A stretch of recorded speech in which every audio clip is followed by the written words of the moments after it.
Bismillahirrahmanirrahim. Assalamualaikum warahmatullahi wabarakatuh. Perkenalkan, nama saya Sunario SHMH, NIDN 1105058402, dosen Prodi S1 Hukum, Fakultas Hukum Universitas Muhammadiyah Kalimantan Timur. Perkenankan saya menyampaikan pernyataan diri dosen dalam unjuk kerja Tridharma Perguruan Tinggi PDD UKT PT Bidang Pengajaran sebagai salah satu syarat pengajuan sertifikasi dosen tahun 2026.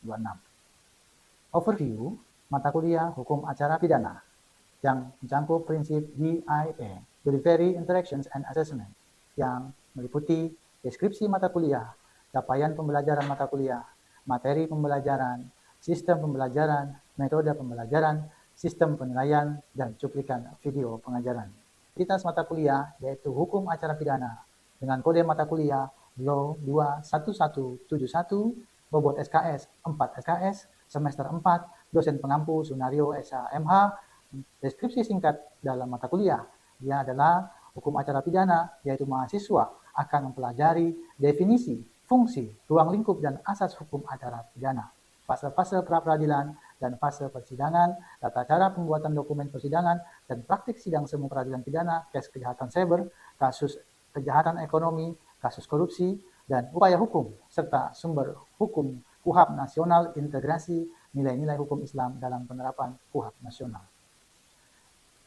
Pada capaian pembelajaran mata kuliah, diharapkan mahasiswa mampu menjelaskan dan memahami asas, prinsip, dan ketentuan umum hukum acara pidana berdasarkan KUHP dan peraturan perundang-undangan terkait.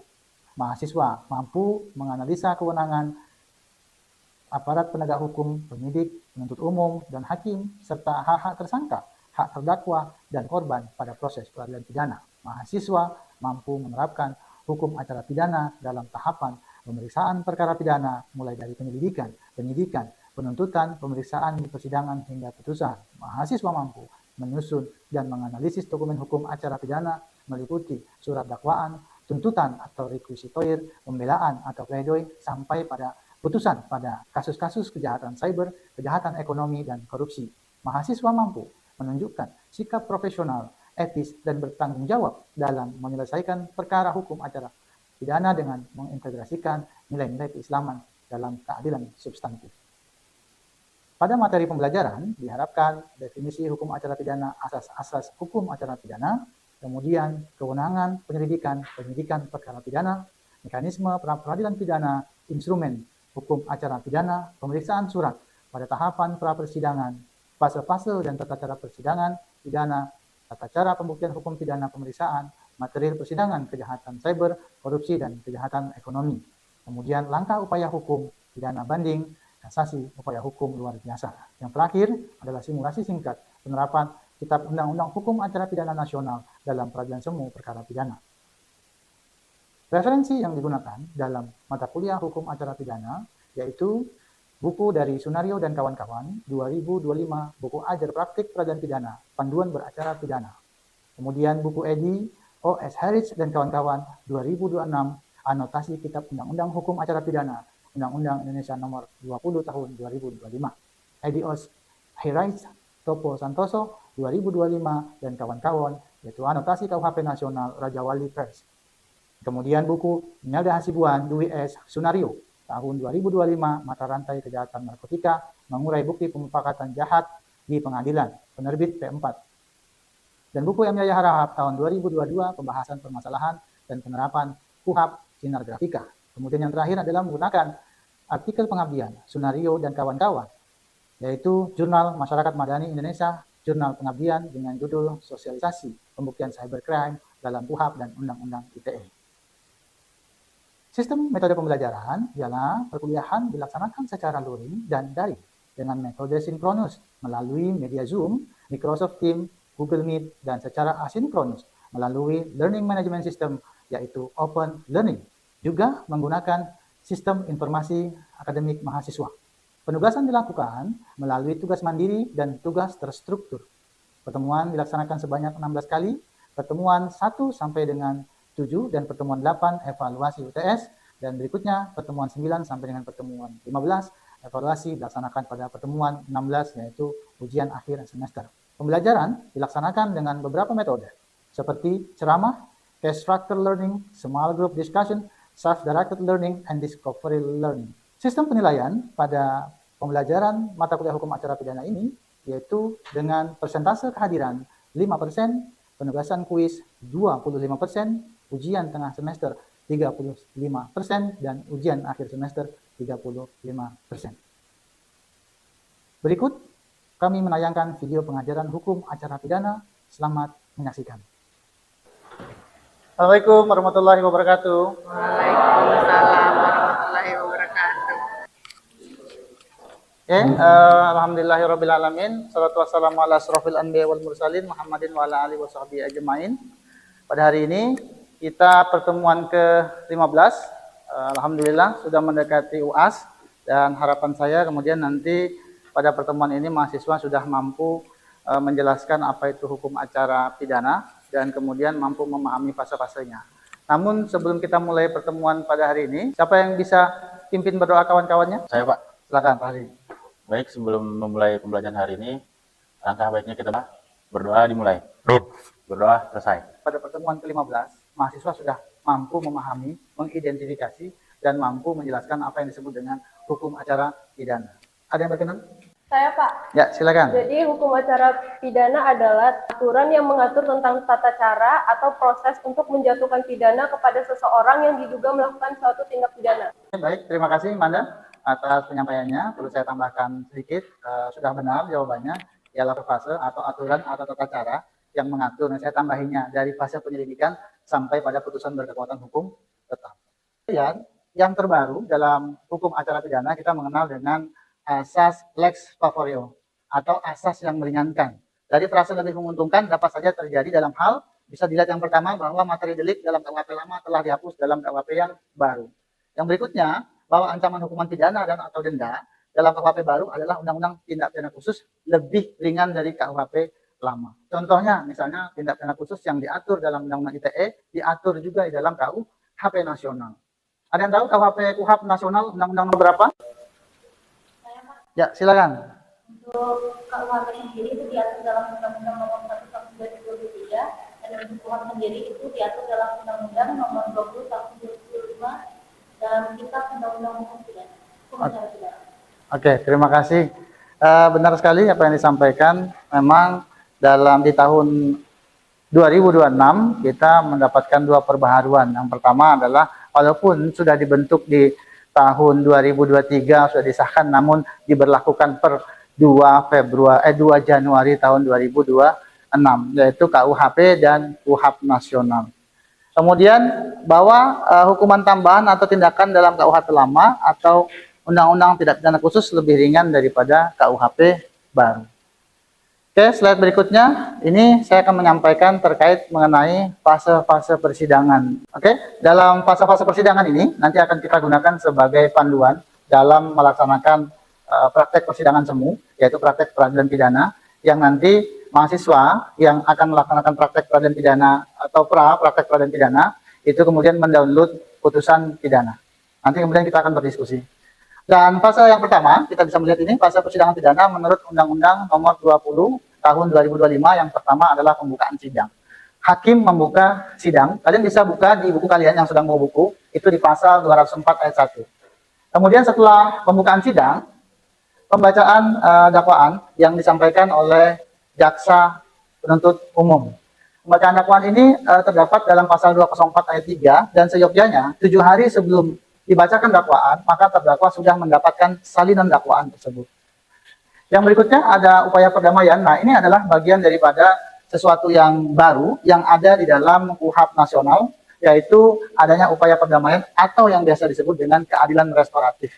Karena tujuan daripada pemidanaan di KUHP 2023 itu adalah yang awalnya poena ut poena, kemudian menjadi poena ut medicine. Yang awalnya represif kemudian menjadi restoratif justice. pemulihan terhadap korban tindak pidana.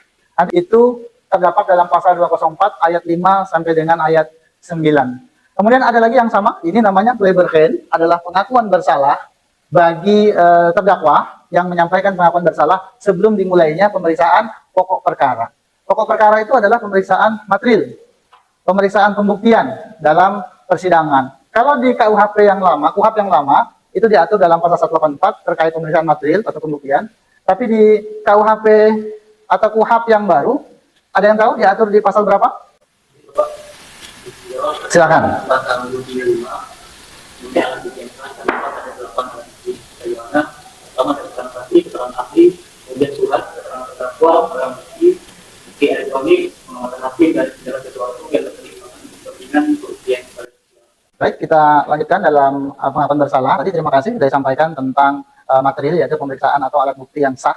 Itu terdapat 8 alat bukti yang sah yang disampaikan oleh kawan kalian tadi, sebagaimana diatur dalam pasal 235 ayat 1 KUHP nasional. Berikutnya, fase yang berikutnya adalah fase eksepsi. Ini adalah fase kesempatan kepada terdakwa atau melalui penasihat hukumnya, dia mengajukan keberatan. Eksepsi terhadap kewenangan pengadili atau lain yang menjadi dasar perlawanan, yaitu terdapat dalam pasal 206. Nanti silakan kalian buka di KUHP kalian.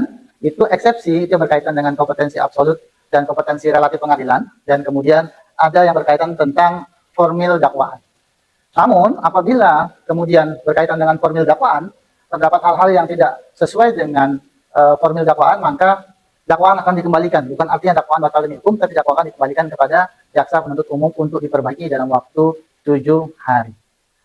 Berikutnya adalah adanya tanggapan jaksa penuntut umum terhadap eksepsi, dan yang ketujuh adalah pernyataan pembuka atau biasa dengan opening argumen dari JPU dan penasihat hukum. Yang mana JPU dan penasihat hukum akan menyampaikan kepada majelis hakim pada tahapan sidang nanti akan menghadirkan alat bukti yang sah apa saja, dan kemudian menyampaikan terkait kronologis suatu perkara. Begitu juga dari dari PH penasihat hukum juga menyampaikan apakah ada alat bukti yang disampaikan oleh terdakwa yang diwakili oleh penasihat hukum yang akan dihadirkan dalam persidangan, kemudian menyampaikan kronologis menurut versinya terdakwa. Fase ke-8 dan kemudian membahas mengenai tahapan pembuktian yang sifatnya pemeriksaan material dalam persidangan pidana. Pembuktian itu kemudian nanti diatur dalam pengaturan mengenai alat bukti yang sah, itu diatur dalam pasal 235 ayat 1. Kemudian step by step akan dilakukan pemeriksaan terhadap alat bukti yang sah yang dihadirkan oleh jaksa penuntut umum, dan kemudian terdakwa melalui penasihat hukumnya juga menyampaikan hal-hal atau alat bukti yang kemudian mampu meringankan hukuman atau mampu meringankan dakwaan ataupun tuntutan yang akan diajukan oleh jaksa penuntut umum. Berikutnya itu ada rebutal. Rebutal itu penuntut umum dapat menghadirkan saksi ahli atau bukti tambahan yang untuk menanggapi atau menyanggah pembuktian dari terdakwa. Sehingga setelah pemeriksaan yang dilakukan berimbang, asas equality before the law, dan kemudian presumptions of innocence, kemudian sudah diberikan kesempatan kepada JPU, diberikan kesempatan kepada terdakwa dan penasihat hukumnya untuk membuktikan apakah ada hal yang meringankan, maka berikutnya setelah terdakwa menghadirkan saksi, maka diberikan kesempatan kepada jaksa penuntut umum untuk menghadirkan ahli atau saksi tambahan atau bantahan terhadap saksi atau ahli yang disampaikan oleh terdakwa. Jadi kalian bisa melihat di pasal 210 ayat 10. Berikutnya adalah pada fase tahapan closing argument. Jadi penuntut umum dan penasihat hukum menyampaikan argumentasi penutup setelah adanya pemeriksaan dan rebutal tadi, pemeriksaan terhadap alat bukti yang sah. Yang berikutnya adalah fase requisitoir, yaitu fase tuntutan. Tuntutan ini adalah mutlak kewenangan jaksa penuntut umum untuk menyusun dakwaan, menyusun tuntutan setelah kemudian adanya pemeriksaan material. Apabila nanti jaksa penuntut umum mengajukan penundaan tuntutan, ya dalam setiap persidangan itu ditentukan setelah sidang hari ini kapan lagi? Oh, minggu depan, 7 hari kemudian. Setelah 7 hari kemudian, terus kemudian mendapatkan kendala, baik teknis maupun non-teknis, kemudian jaksa tidak bisa menunda secara lisan, maka dia harus membuat surat permohonan untuk penundaan tuntutan. Ini disebut dengan penundaan sidang. Yang kemudian yang berikutnya ialah setelah ada tuntutan, maka kemudian terdakwa melalui penasihat hukumnya itu mengajukan yang namanya pembelaan terhadap tuntutan. Jadi kalau tuntutan tadi resum daripada dakwaan, kalau dakwaan itu ada dakwaan primer, subsidiar, lebih subsidiar misalnya, maka dalam tuntutan dakwaan itu menjadi satu. Jadi tuntutan namanya, satu pasal saja. Mau pilih yang primer, subsidiar atau lebih subsidiar. Itu kewenangan dari jaksa penuntut umum.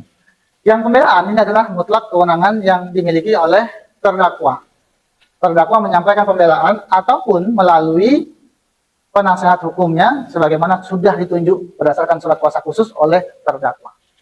Yang berikutnya setelah pembelaan, masa akan timbullah hak jaksa penuntut umum juga mengajukan replik. Penuntut umum memberikan tanggapan terhadap pledoi, terhadap pembelaan. Boleh selembar, boleh 2 lembar, dan seterusnya. Sesuai menurut konteks formil atau materi yang disampaikan analisis hukum oleh jaksa penuntut umum.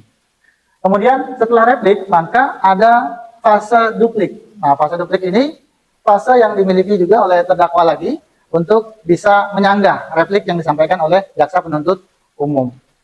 Terakhir pada fase ini adalah pada fase majelis hakim, itu penutupan pemeriksaan terdapat dalam pasal 231 ayat 5. Ya, pada fase berikutnya ialah fase musyawarah yang akan dilaksanakan oleh majelis hakim untuk menentukan atau memberikan putusan terhadap terdakwa.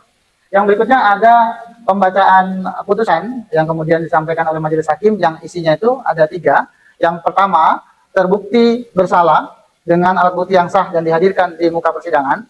Yang berikutnya adalah terbukti bebas maupun terbukti lepas dari segala tuntutan hukum.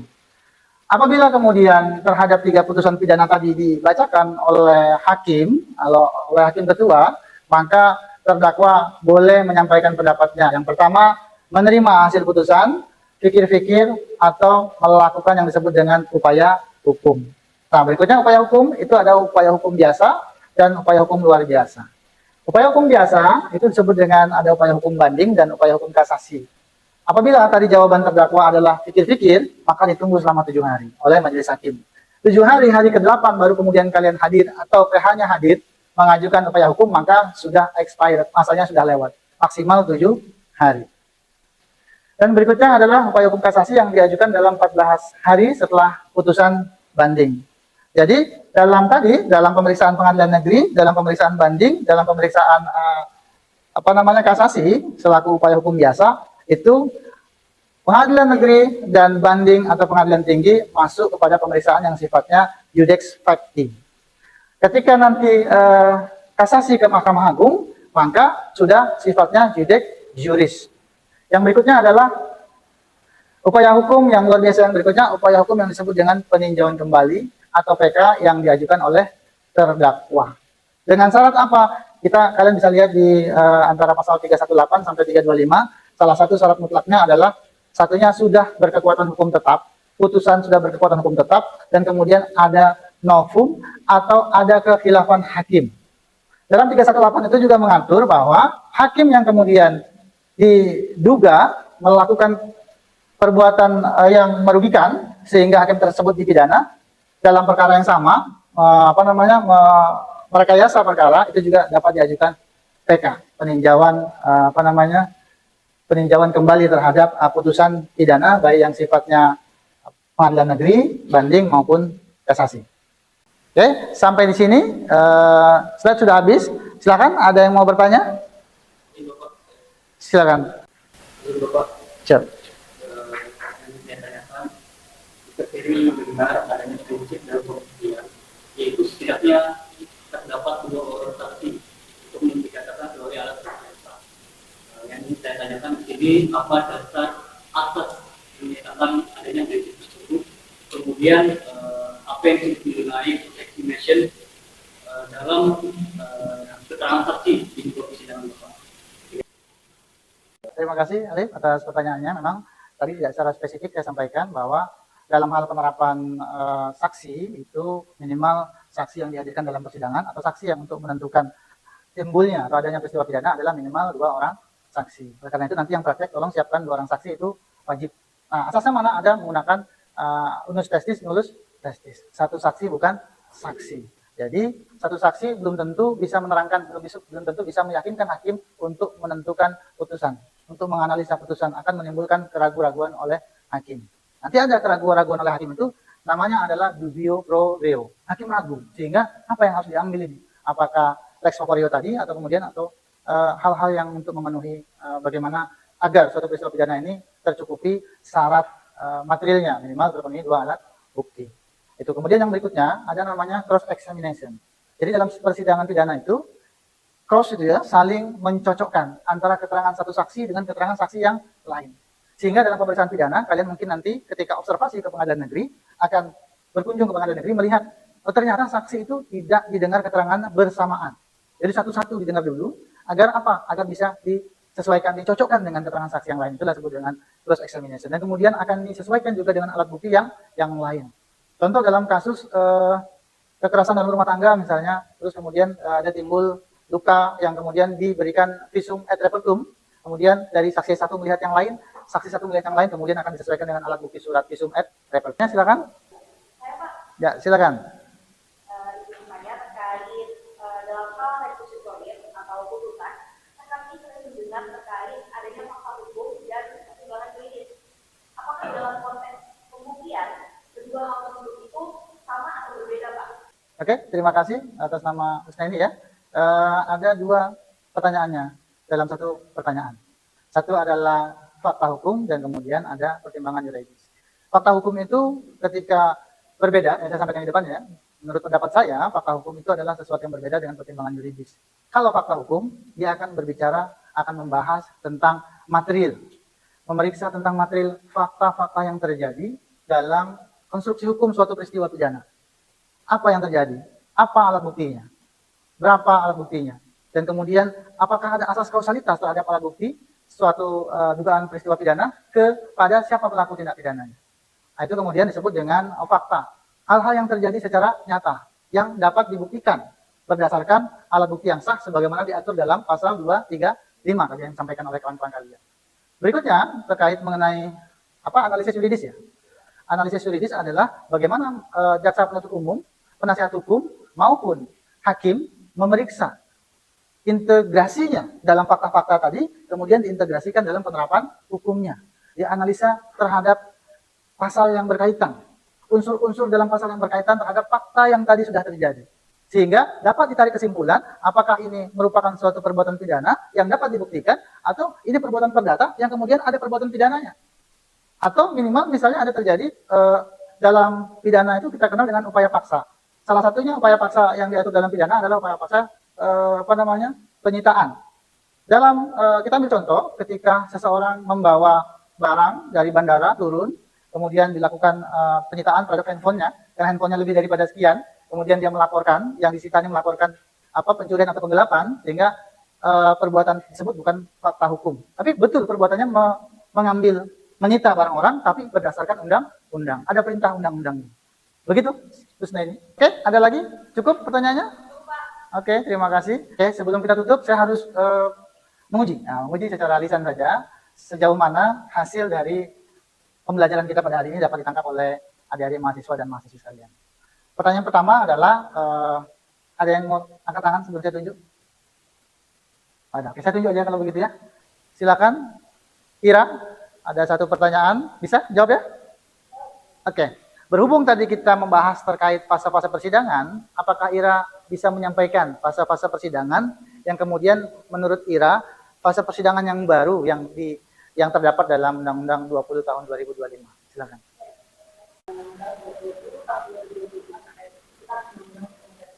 Ya. Yang pertama ada perdamaian. Oke. Kemudian yang kedua ada dari atau dari pemerintahan politik. Hmm. Kemudian yang ketiga adalah statement dari terdakwa atau penyidikan. Oke. Yang keempat ada dari dan dari penyidikan yang beberapa itu sakalan dari jaksa penuntut umum terhadap penasihat hukum atau penasihat. Kemudian yang terakhir ada kopi argumen dari dua pihak dari jaksa penuntut umum maupun penasihat hukum. Terkait yang terjadi terdapat di dalam. Oke, terima kasih Ira, dan saya akan menunjuk penjawab yang kedua sebagai penutup pertemuan pada hari ini.